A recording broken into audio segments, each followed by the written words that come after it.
This is the woman I've loved my entire life. You? Just a cheap copy.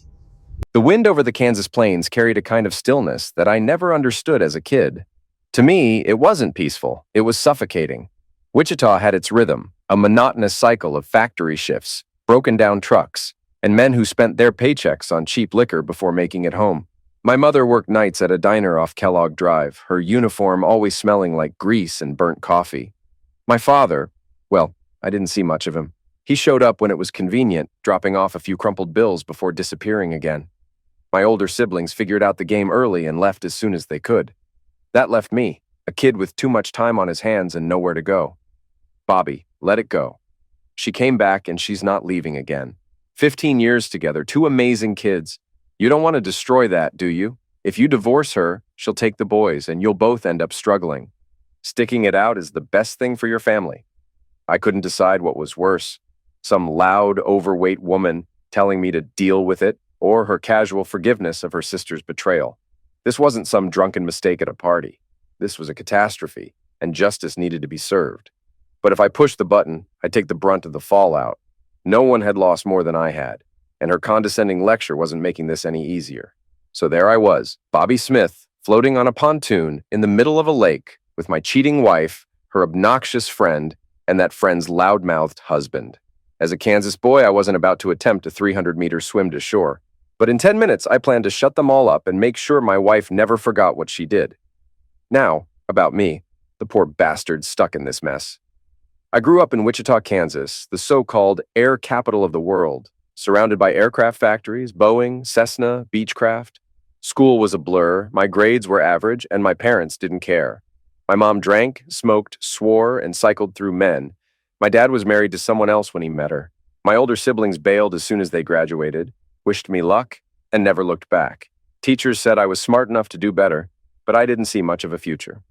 The day after high school, I walked straight into an Army recruiting office. With my knack for mechanics, I signed up to be a wheeled vehicle mechanic. For the first time, my life had direction. While others scoffed at a private salary, I felt rich. My platoon sergeant liked me because I did my job, stayed out of trouble, and got along with everyone. Those 2 years flew by in a haze of work, drinking, and parties. When my service ended, I returned to Wichita, aiming for a job in aviation. I enrolled in the National Aviation Training Center, focusing on aerospace manufacturing. Cessna was my dream job, and I landed it. 6 months later, everything shifted. While helping a friend build a garage workshop, a metal sheet slipped, slicing my chest. Instinct kicked in, and I jokingly called for a medic, an old Army habit. My friend quickly pressed a rag to the wound, threw me in his truck, and drove me to urgent care. That's where I saw her, Nurse Ann. Tall, dark-haired, with a sharp wit and a presence that filled the room. She barely glanced at my dirty clothes before making a remark that cut deeper than the injury. Her humor was dry, quick, and impossible to ignore. I matched her sarcasm, turning our exchange into a playful battle. As she looked over my chart, she casually mentioned that I reminded her of her brother, someone she loved but didn't always like.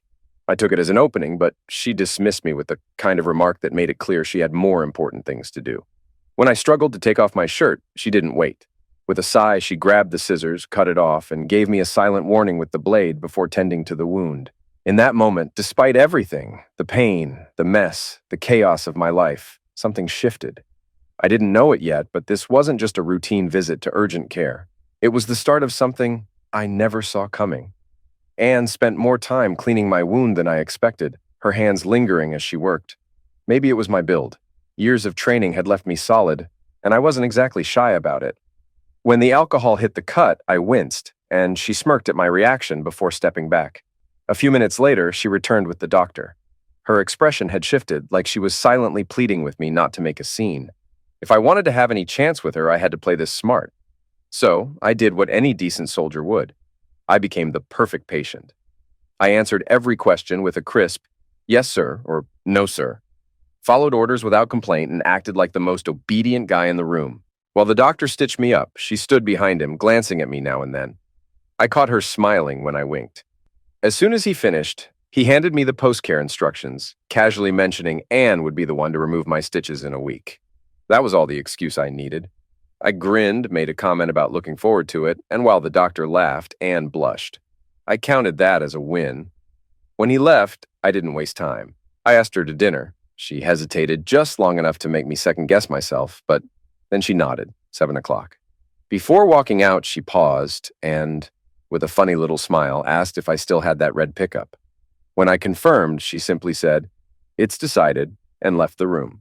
Back home, I cleaned up, made sure the truck was in good shape, and threw on a fresh pair of jeans, a cotton shirt, and polished leather boots. It was just enough to look good without trying too hard. When I pulled up to her place, she stepped out dressed almost the same, except she looked a hell of a lot better in it. The first few minutes were stiff, but once we got past the awkwardness, conversation flowed. She told me about growing up on a ranch in southwestern Kansas, a small town I'd never heard of. Her family worked the land, raising cattle, while I had spent my whole life in the city. I'd never ventured far outside Wichita, so her world was something I could only imagine. After dinner, I took her to the Keeper of the Plains statue, a spot that had been part of my city forever. It stood at the meeting point of the Big and Little Arkansas rivers, where tribes had gathered for centuries. Even cattle drivers had passed through here, resting their herds before shipping them off to Chicago. The place had history, power. The bridge, the dramatic lighting, the towering steel figure. It all came together in a way that felt bigger than time. She had lived in Wichita for years, but had never been there. We stood by the river, surrounded by families and couples taking in the night. I kept my eyes on the clock. At exactly 9:45 p.m., the 7 bonfires along the river erupted in flames, sending roaring 10-meter-high bursts into the air. She gasped and jumped into my arms, trembling for a second before realizing I had planned it. She accused me of using the flames as an excuse to hold her, but I just smiled. She told me I didn't have to scare her to get a hug. I only had to ask. Then she grinned, leaned in, and we shared our first kiss. After the fire show ended, we walked back to the truck, hand in hand. I drove her home, walked her to her door, and hesitated. She turned to me, asking if I wanted to stay. I told her I wanted to stay as long as she'd let me, but that after a first date, it was better to head home and start planning the next one. She stepped closer, pressed herself against me, and whispered that tonight had been special. Then she told me to be there at 6:30 the next evening for dinner. The next day, I showed up with a bouquet of red roses. She opened the door, standing there in a bright yellow dress, the color of sunlight. With a teasing smirk, she told me she had plans with someone else and asked me to put the flowers in water before closing the door in my face. I stood there for a second, then laughed. I liked this woman. That night, everything changed. I had barely processed the door shutting in my face when I saw Anne standing there, laughing. She had played her own trick on me, turning the tables after my stunt with the river fires. Fair enough, we were even. Before I could respond, she took my hand and led me inside. Dinner was already set, and she offered me a choice, wine or beer. I took the beer, and we spent the evening reminiscing about our first date, laughing over how easily we had fallen into this effortless rhythm. She was nervous, though. She kept apologizing about the food, as if she expected me to criticize it. Finally, I reached across the table, took her hands, and assured her it was perfect, because she had made it.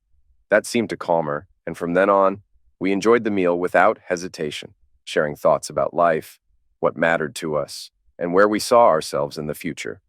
After dinner, she insisted on cleaning up and told me to relax on the couch. I did, for about 10 minutes. Then I got up and walked over to her.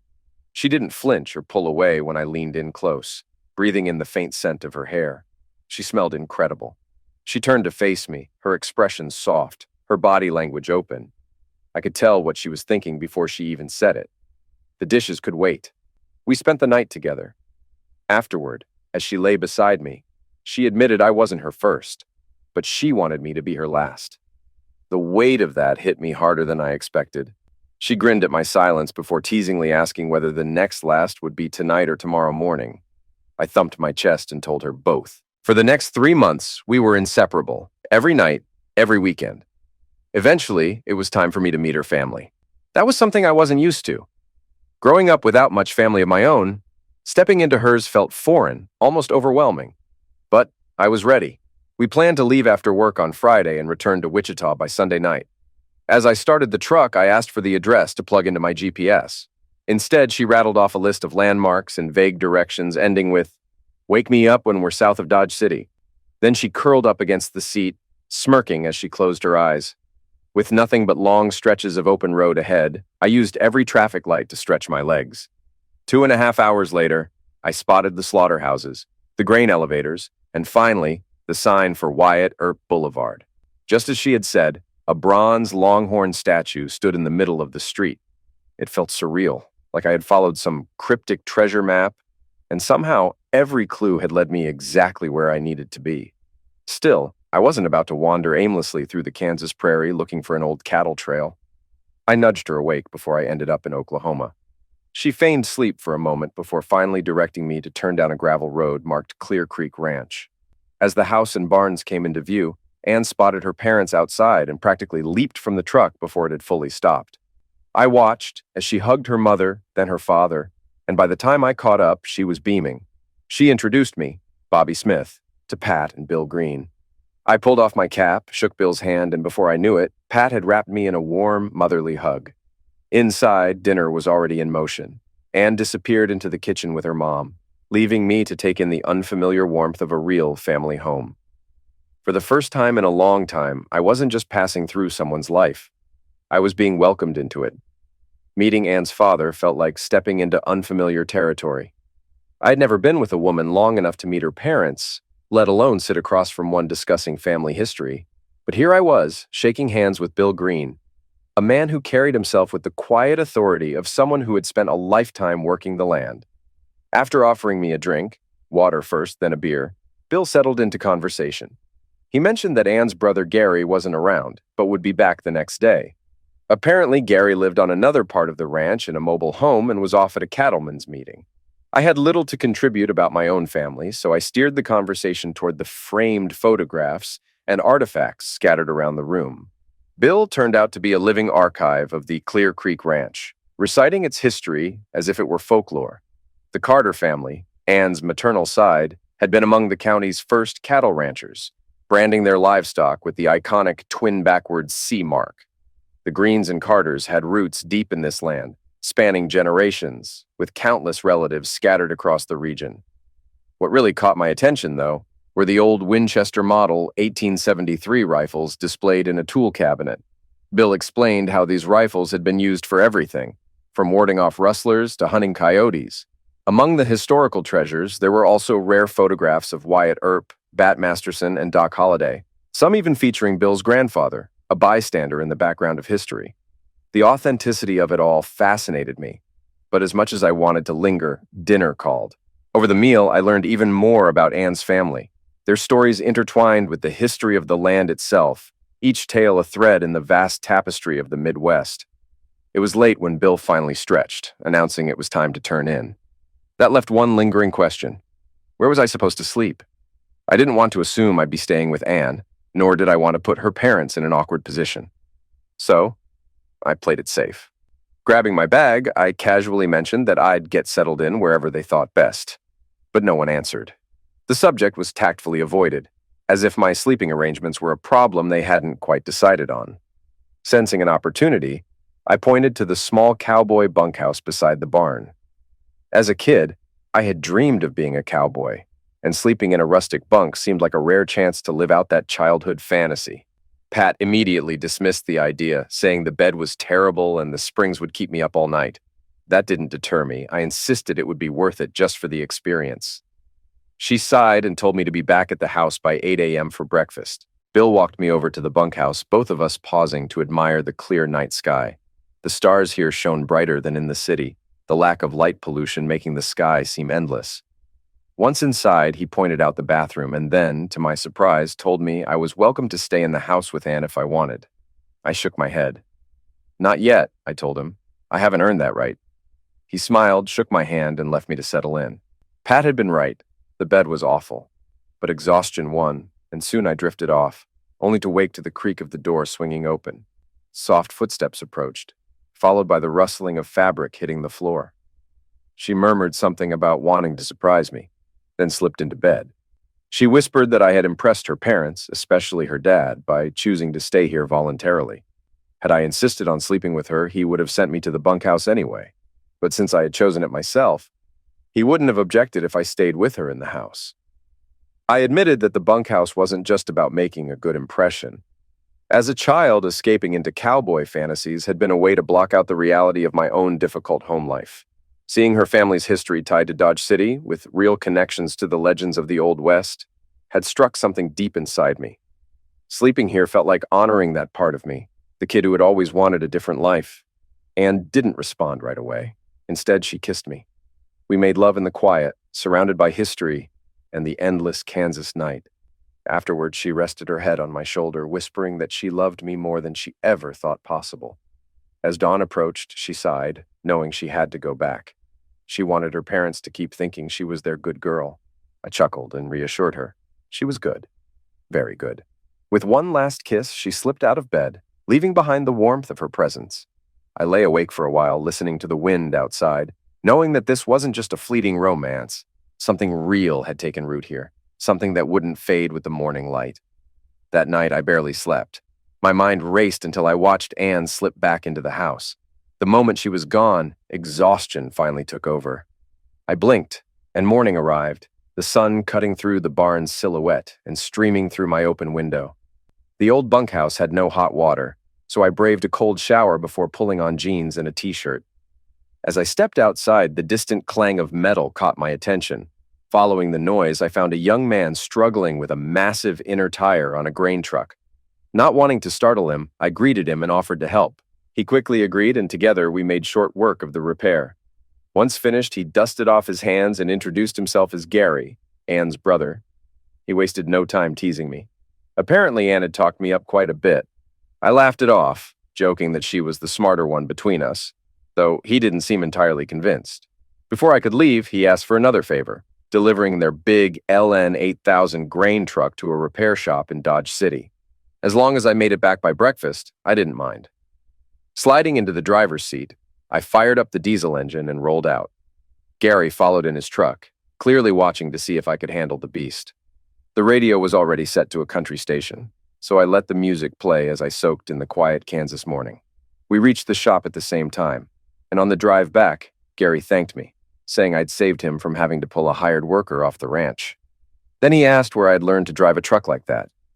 I told him about my time in the Army as a wheeled vehicle mechanic. Since we had to test drive everything we repaired, I had a license for nearly every vehicle in the motor pool. That caught his interest. He explained that during harvest, they used the truck to haul wheat to the massive concrete elevators in town.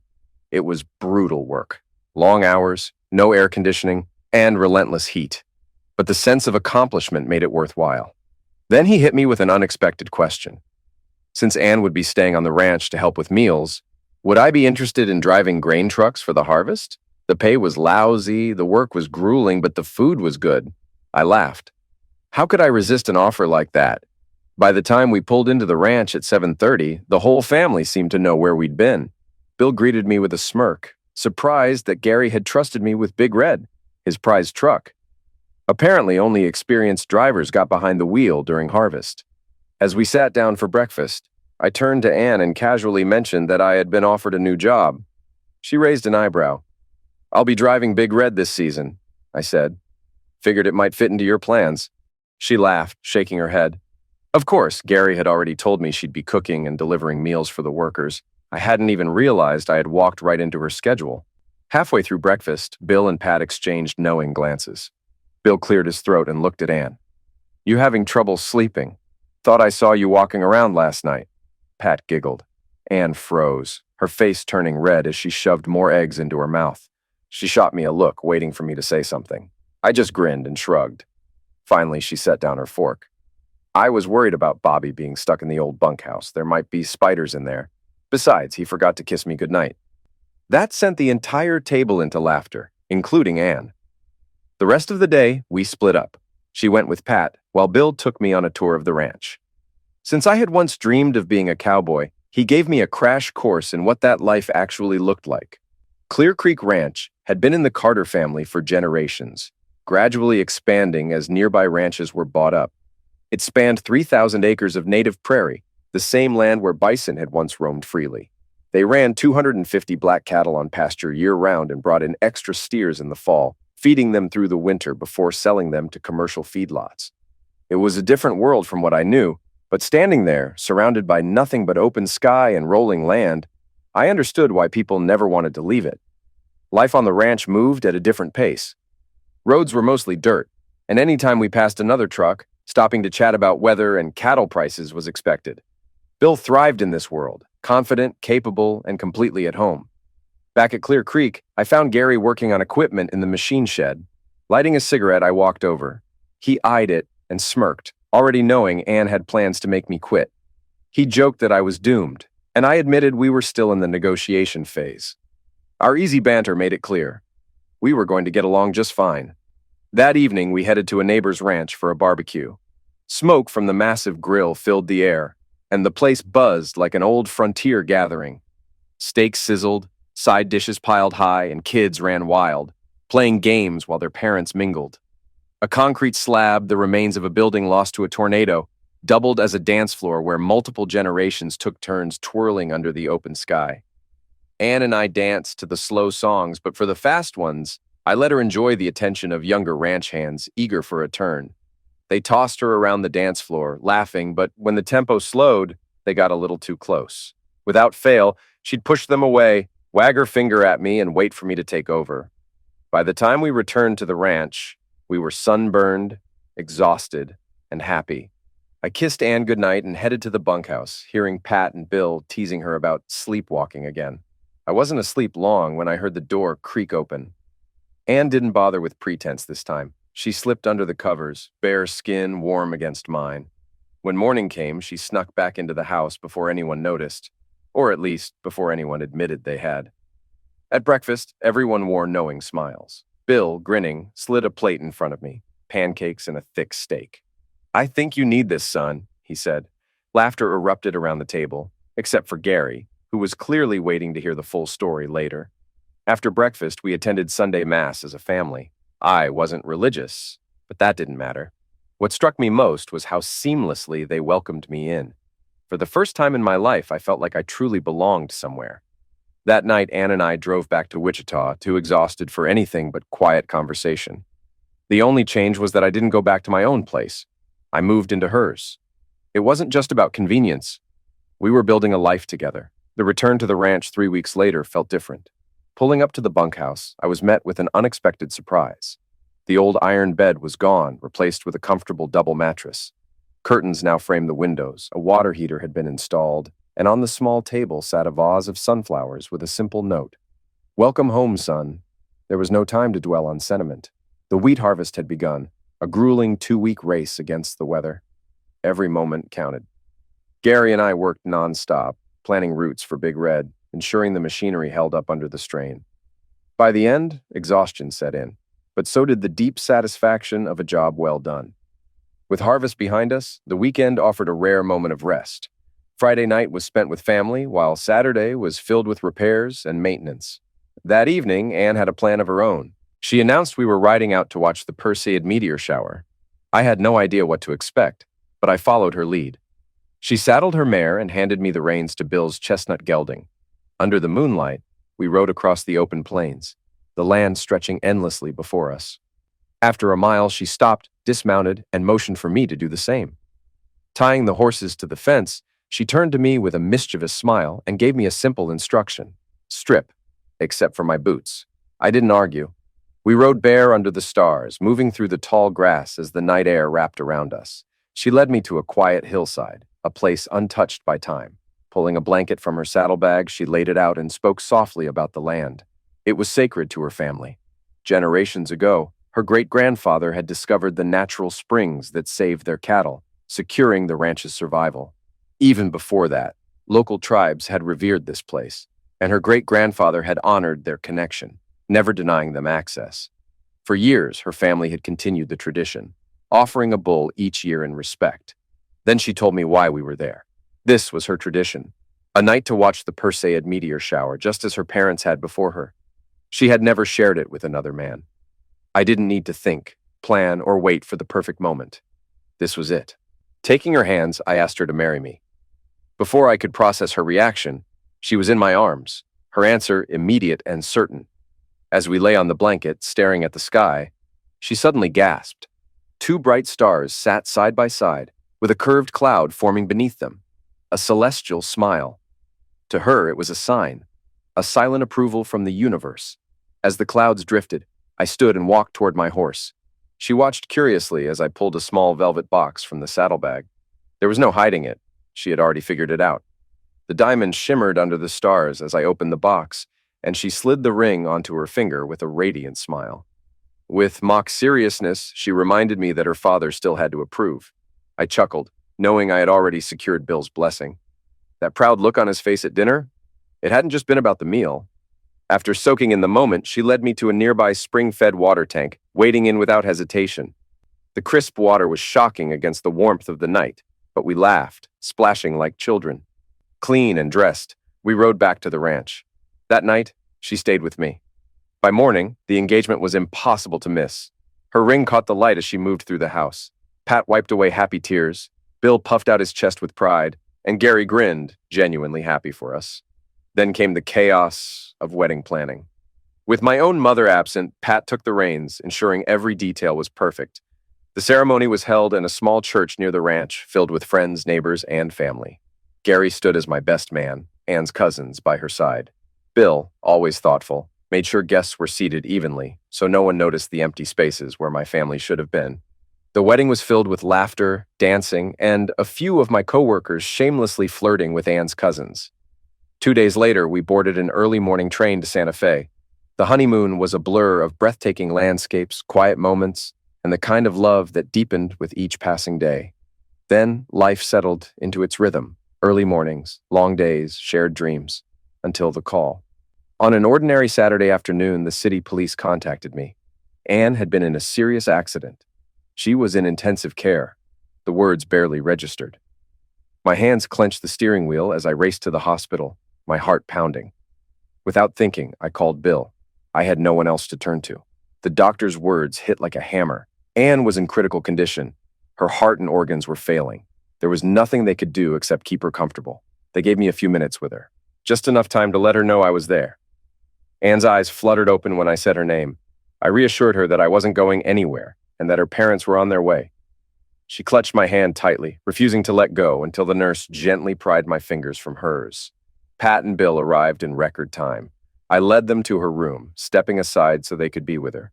Through the night, we took turns by her side, unwilling to leave her alone for even a moment. By morning, the doctor delivered the news we had all feared. Her kidneys had failed, triggering a chain reaction that her body couldn't fight. She had only hours left. Worse, she already knew. Pat gasped. Bill turned away, shoulders shaking under the weight of silent grief. I just stood there numb. Bill called Gary, telling him to come immediately.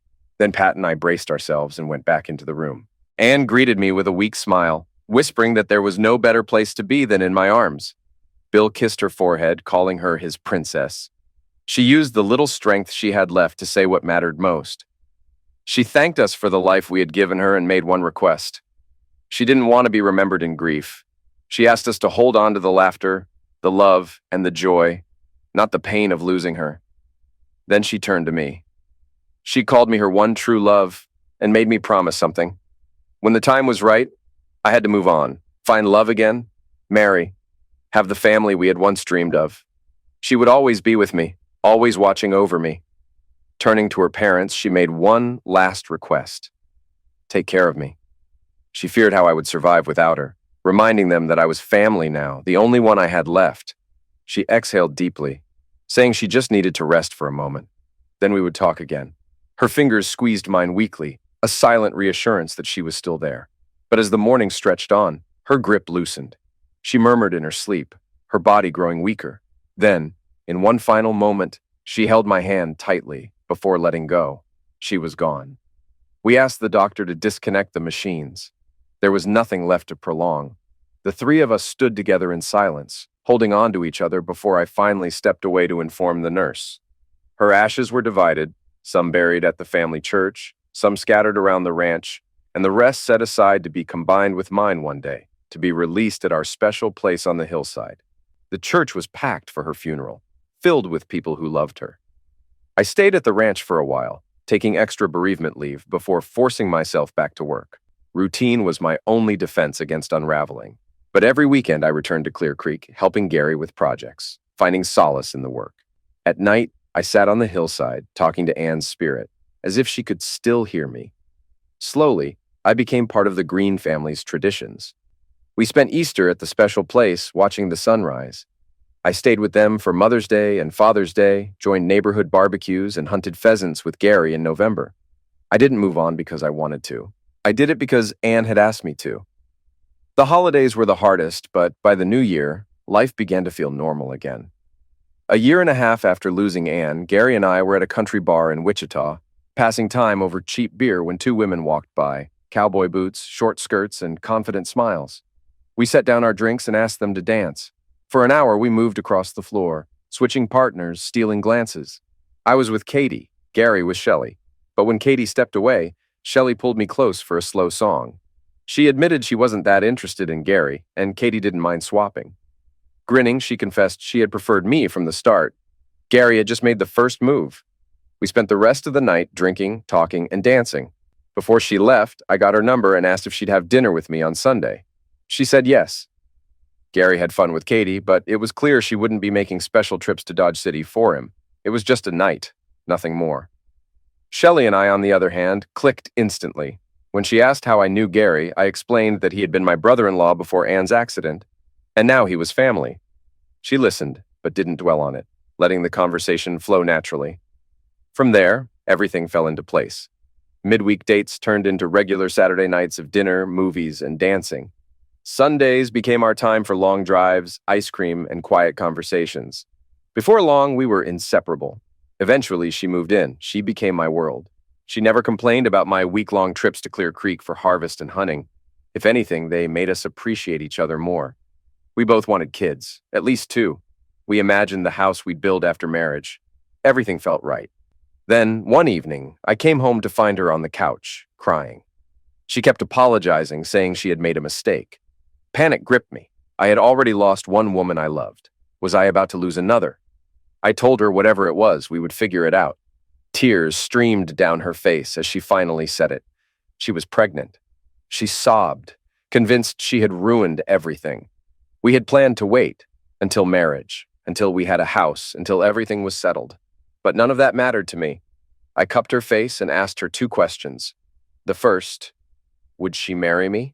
Shock flickered in her eyes before realization set in. She asked if I was angry, if I truly wanted this. I told her I wanted nothing more. She threw herself into my arms, saying yes over and over. The fear in her eyes vanished, replaced with relief. Then I asked my second question. Could we name our baby Carter? She laughed through her tears, hugging me tightly. It was perfect. The next 2 months were a blur of wedding planning and preparing for a baby. Shelley kept things reasonable, but her sister Beth insisted I should spend 3 months' salary on a ring. Her husband Hal bragged about how he had done just that, though conveniently left out that he'd maxed out credit cards and later filed for bankruptcy. Shelley's parents wanted an extravagant wedding but refused to contribute, so we planned a celebration on our terms. Gary stood as my best man, and Pat and Bill were there, beaming with pride. On March 3rd, our son Carter was born, healthy and perfect. Shelley was a natural mother, and I followed her lead, though loving him came instinctively. That summer, we took Carter to Clear Creek for harvest season. It was Shelley's first real visit, and as soon as we arrived, Pat nearly tripped over Bill and the dog to scoop Carter into her arms. Unlike Shelley's family, who cooed over the baby before asking for food, Pat genuinely wanted to care for him. Later, as we walked through the fields, Shelley marveled at how Pat treated Carter as if he were her own grandson. She admitted she saw Pat and Bill as the parents she had never really had. They had lost their daughter, but they hadn't lost me. I was still family, and so was Carter. We spent more time at the ranch as the boys grew. They learned to ride, listened to Bill's cowboy stories, and explored the land's history. They visited Boot Hill, rode in horse-drawn carriages, and stood in awe of the deep wagon ruts on the Santa Fe Trail.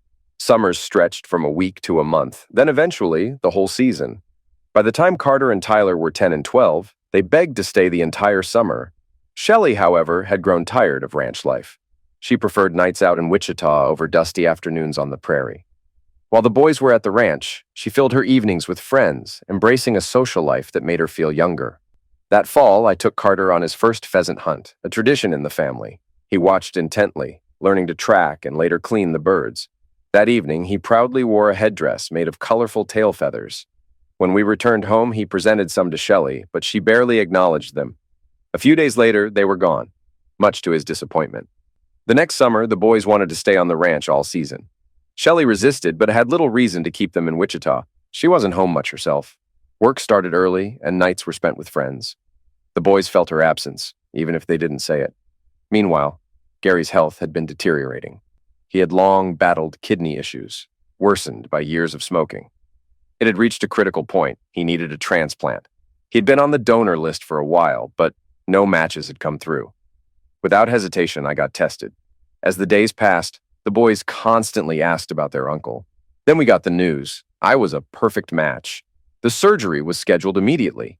The night before, I visited Gary, who was overwhelmed with gratitude. We joked that it just proved we were brothers, even if we weren't born to the same parents.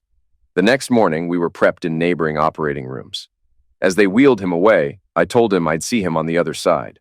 I never got the chance. Just before surgery, Gary's heart stopped. The doctors tried, but they couldn't bring him back.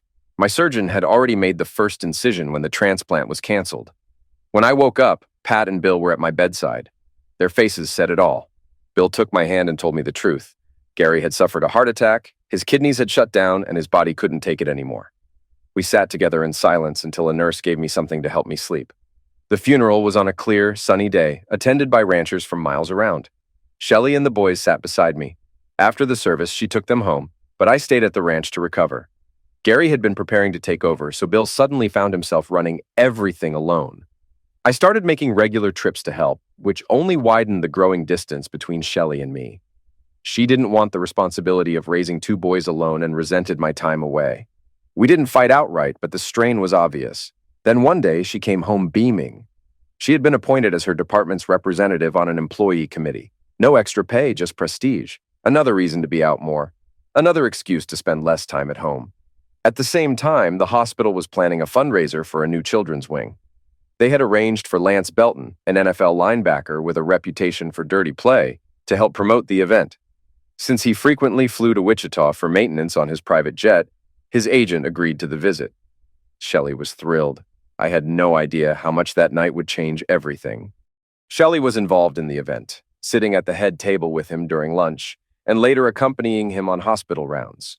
When his plane was preparing for departure, I walked over and saw her and her friends gathered around him, laughing and enjoying his attention. He hugged and kissed each of them before pulling Shelley toward the plane. She hesitated, but her friends cheered her on, pushing her forward. Belton lifted her onto the steps and ushered her inside before the door closed and the engines roared to life. There was no way to reach her, so I called. She answered, casually mentioning that she was flying to Los Angeles for dinner and would be back the next day. Then she hung up. Stunned, I confronted her friends, but they only laughed, saying she was about to have the best night of her life. They made it clear what they meant. She was taking full advantage of the experience. One of them mocked me, saying she'd return to her normal life the next day. But this was something she would never forget. Their words barely registered. I turned away, determined that if this was the choice she had made, she wouldn't be returning to my home. I drove to Home Depot, bought moving boxes, took an Uber to retrieve her car, and packed up her belongings. She would have to find her own way back. Later that night, she sent me a photo, one that made her intentions unmistakable. The caption confirmed what I already knew. The next morning, I took time off work and scheduled a meeting with a divorce lawyer. He didn't sugarcoat anything. Legally, Shelley would walk away with 90% of our assets, and I would be left with just 10%. On top of that, I'd be paying 35% of my salary in child support. I would cover most of the bills, so she could continue living in the house with the boys, while I'd be left scrambling to afford my own rent and expenses. The lawyer made it clear, divorcing immediately would put me in a financial disaster. Instead, he advised me to wait until the boys were at least 14. At that point, they could choose to live with me, reducing the financial damage and ensuring I had custody. In the meantime, he warned me to stay calm, avoid confrontation, and document everything. If she wanted to reconcile, I should insist on a postnuptial agreement, ensuring that any future infidelity would leave her with nothing. The reality sank in. There was no easy way out. The only way to protect my sons was to play along until the time was right. I had lost my marriage, but I wasn't going to lose them. After the initial shock wore off, I knew I had to play this smart. The lawyer's advice made sense, but I couldn't let Shelley walk back into our home without understanding exactly what she had done. I wanted her to feel every ounce of betrayal I felt. Destroying her things crossed my mind, but I held back. Revenge wouldn't change the facts. If I wanted to come out of this with my dignity, and, more importantly, my sons, I had to stay calm. I got home early that evening, waiting for her return. As soon as she walked in, she was furious, demanding to know why I hadn't picked her up and why I ignored her messages. Getting home had been a hassle, and she made sure I knew it. I let her vent, then asked her to sit down and tell me about her trip. I deliberately chose an armchair so she couldn't sit beside me. She eagerly described the flight, the breathtaking view, the speed of the takeoff, and how much she had enjoyed herself. She casually mentioned that I would like Lance. He was a great guy. I stayed quiet, then brought up what her friends had told me, that she had planned to join the Mile High Club. She froze for a second, then played innocent, pretending not to know what that meant. I explained it to her in the simplest terms, and asked again. Her response was defensive, insisting that Lance had been a gentleman, that nothing had happened, that she would never cheat. I pressed further. She admitted to kissing him, but claimed it was just a peck on the cheek. Her story didn't add up, and she knew it. I laid out the facts. She had denied knowing about the Mile High Club, denied any intentions, and now she was backpedaling. The tension in the room thickened. Then I pulled out my phone and showed her the photos. Her face drained of color. She tried to get up, but I didn't let her escape. Staring at the image, she muttered that she hadn't meant for me to see them. They were just personal memories of a fun night. She insisted Lance must have sent them without her knowing that she hadn't written those messages. I didn't believe her. Even if it were true, the damage was done. She collapsed to the floor, sobbing. Between gasps, she insisted it wasn't about humiliating me or betraying our marriage. It was just an adventure, something thrilling and different. She begged me not to let it ruin us. I told her it already had. The moment that jet door closed, so did our marriage. She pleaded, saying she would never do anything like this again. She believed we could move past it, that our love was strong enough to survive. I stood, keeping my voice steady. I told her bags were already in the car and that she needed to leave for a few days. I couldn't even look at her. She argued that this was her home too, but I made it clear, if she stayed, I would file for divorce immediately. If she wanted any chance at saving what was left, she needed to go. Desperate, she admitted she had nowhere to go. I reminded her that the same friends who cheered her onto the plane should be just as eager to take her in. Let them hear the story of how her one-night adventure had shattered her life. Resigned, she agreed to leave, still claiming she loved me. As she wiped her face and asked if she could call me tomorrow, I simply nodded. I never said I'd answer. In the following week, the conversations repeated. Shelley insisted she loved me and wanted to come back, while I remained distant, unable to simply forget what had happened.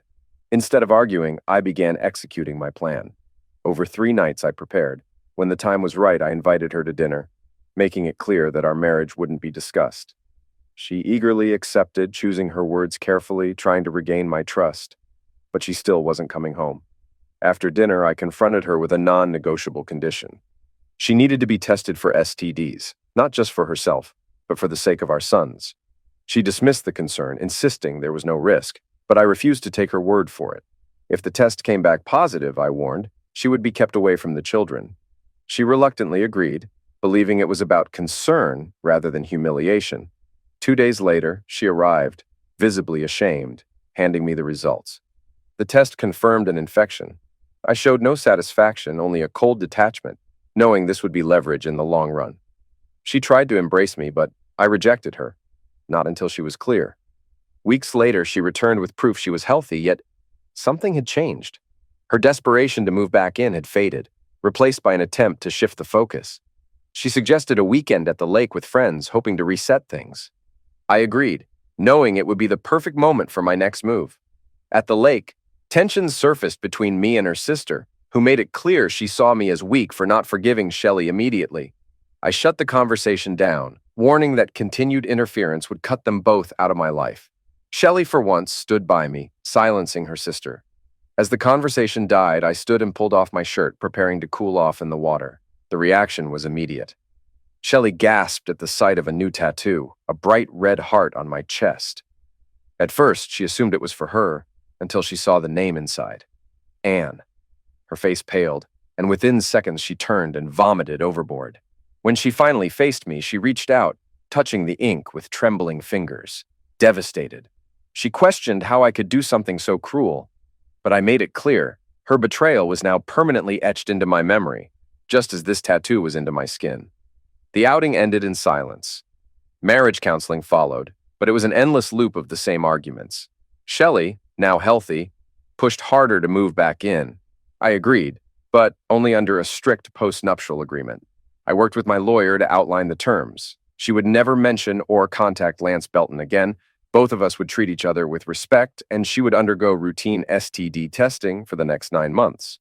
Most importantly, if either of us cheated again, they would forfeit everything: house, finances, and custody. My lawyer warned it was harsh and humiliating, but I knew she would sign, and she did, without hesitation. I could have included a clause barring her from her so-called friends, but I wanted her to slip up again. If she did, I would make sure she was permanently out of my life. Moving her back in was simple enough, but with only 3 bedrooms in the house, it created an unavoidable issue. We had to keep up appearances for the boys, yet I had no desire to share a bed with her. To limit my time at home, I spent weekends at Clear Creek, leaving Friday night and returning Monday morning. That cut down 3 of the 7 nights. The remaining 4 were a test of endurance. Shelley did everything she could to rekindle intimacy, but I resisted, telling her we needed to take things slow, to let time heal the damage. It was a lie, but for now, it was necessary. One morning, while delivering a part to an aircraft at the airport, I noticed a familiar plane, Lance Belton's. After confirming it was his, I decided to come back later that night, hoping to find a way to make his life miserable. A direct confrontation wasn't an option. He was too big and strong, but I was determined to make him pay. Returning around 9 p.m., I was surprised to see the cabin lights on. Climbing a rolling ladder, I peered inside and saw him at his computer, surrounded by explicit videos. It was enough to set a plan in motion. I recorded what I saw and immediately went to the police. They moved quickly, obtaining a search warrant and preparing a raid. That night, I guided them to the hangar, ensuring they could approach undetected before stepping away to avoid being linked to the operation. The raid was swift. Officers surrounded the plane, captured footage of his computer, and arrested him on the spot. The scandal was all over the news. Shelley saw it, but never mentioned it. When she eventually asked if I had been near his plane that night, I simply shrugged. She muttered that she hoped he rotted in hell. Shelley's behavior didn't change for long. It wasn't long before she cheated again and had to return to the clinic for another round of treatments. My lawyer had been right. She was bound to slip up. This time I had undeniable proof. When I showed her the video, she collapsed into a chair, hyperventilating. There was no need for words. She packed her things the next day with help from her friends, bitter, spiteful women who had once mocked me. Now they were furious at me for throwing her out. One of them sneered that I was a monster for making a woman who loved me homeless. I simply reminded them of their own words. Deal with it. Shelley had made her choices, and now she would face the consequences. At the final meeting with the lawyers, she brought her own attorney, trying to challenge the postnuptial agreement. He ranted about how disgraceful and humiliating it was, calling it the work of a bitter, vindictive man. My lawyer dismissed him. The agreement, no matter how harsh, was legally binding. Shelley sobbed through the entire meeting, pleading not to lose her home, her children, and her marriage.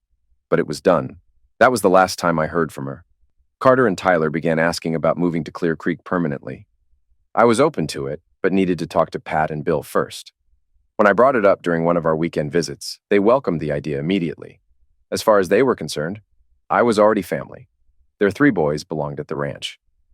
As we discussed the move, Bill and I talked about housing options. He smiled knowingly, admitting that he and Pat had already considered this before. They were ready for us to stay for good. The following afternoon, covered in dust and sweat from working in the shop, I rinsed my shirt under the tap. Pat came in, paused, and silently walked toward me. Her eyes fixed on my chest, the tattoo, the one that marked Anne as my only true love. She reached out, touched it gently, and then hugged me. She was lucky to have a man who loved her so much, she whispered. I nodded. I really loved her. I miss her every day. She wiped her eyes and walked back toward the house. By the time the boys finished school, we sold the house in Wichita and moved to Clear Creek. The boys had their own rooms, while the third was turned into a family space. Pat took care of meals, and life at the ranch became our new normal.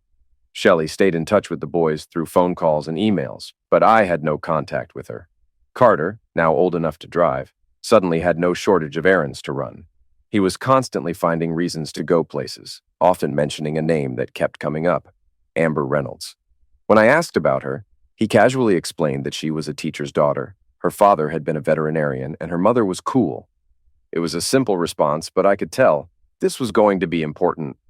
By late summer, the annual Ranchers Barbecue brought together familiar faces. Feeling at home among the crowd, I stood by the beer tank when I caught sight of a woman who, for a brief moment, looked like Anne. It wasn't possible, but the resemblance was striking. Curious, I moved closer. She turned, saw me, and smiled. As I smiled back, I noticed her Hispanic features, definitely not Anne, but still eerily familiar. Before I could say anything, another man caught her attention, and she turned to speak with him. I walked away, relieved I hadn't embarrassed myself. Later, Carter and Amber asked me to meet Amber's mother, Emily. To my surprise, she was the woman I had mistaken for Anne earlier. Up close, her resemblance to Anne was even more striking, though she had her own distinct beauty. We found an easy rhythm in conversation, and when the kids left us, we kept talking. Eventually, we even danced together. As we stepped off the dance floor, Pat approached, smiling and walking arm in arm with another woman. Something about the way she looked at me made me curious. Before I could ask, Emily mentioned that she lived with her boys in Pat's house. Then, realization dawned on her. She knew exactly who I was. She had been Anne's bridesmaid. Pat's companion was her mother, Mary, who was also Anne's aunt. Everything clicked. Emily was Anne's cousin. That's why the resemblance was so strong. And the name of my son, Carter, suddenly made sense to her. In a rush of excitement, she called her mother over, barely containing her surprise. Then she asked to see my tattoo, the one I had gotten in Anne's memory. When I unbuttoned my shirt, something passed between us, a connection neither of us expected. Pat, ever observant, chuckled. She had been waiting for this moment. She had hoped we'd find each other on our own, rather than feel like we had been set up. At some point, Emily and I realized we were holding hands. Pat couldn't resist teasing. "You and Anne are so alike, it's no surprise you're already trying to undress this man." We all laughed, but deep down, Emily and I both knew this was something real. Neither of us was trying to replace what we had lost. She wasn't looking for a version of her late husband, and I wasn't recreating Anne. What grew between us was built on its own foundation, separate from the past. The following summer, we rode out on horseback to watch the Perseid meteor shower. It was a place she already knew, one that had been sacred to Anne and me. Sitting together on a blanket, I reached into my pocket and pulled out a small box. I asked her to marry me. She said yes. As we lay back, looking at the sky, the stars formed a familiar sight, the same two bright stars in a curved cloud that had once appeared the night I proposed to Anne. The universe seemed to be smiling down on us once again. That fall, we married, and for the first time in nearly 2 decades, I moved into a new home. Life moved forward. Carter graduated with a degree in animal husbandry and moved into the old cabin for privacy, especially when Amber visited. A year later, Carter and Amber married, bringing the Smith and Carter families back together. When they had children, they moved into Pat and Bill's house, while the couple settled into a quieter life in town. Bill still visited Clear Creek daily, overseeing things and staying connected to the land. Tyler, now in Kansas City with a steady girlfriend, returned for harvest season, hunting trips, and holidays. Pat and Bill had always been generous, ensuring their grandchildren had financial support for college. Both boys kept in touch with Shelley, seeing her for holidays and birthdays.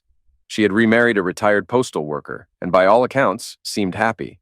As for Lance Belton, he took a plea deal rather than face trial, not wanting further investigation into his crimes. He received 12 years in prison, far from the life he was used to. With time, Pat and Bill passed the ranch to its next generation. Each of us, including Emily and me, receiving equal shares. The ranch covered their nursing home expenses, allowing them to enjoy their later years without worry. Emily and I built a life filled with love, shaped by loss but not defined by it. We had found happiness again, without erasing the past. Even the tattoo, the permanent mark of Anne on my skin, never became an issue. Emily liked to joke that she had told herself 1,000 times it should bother her, but in the end, it never did.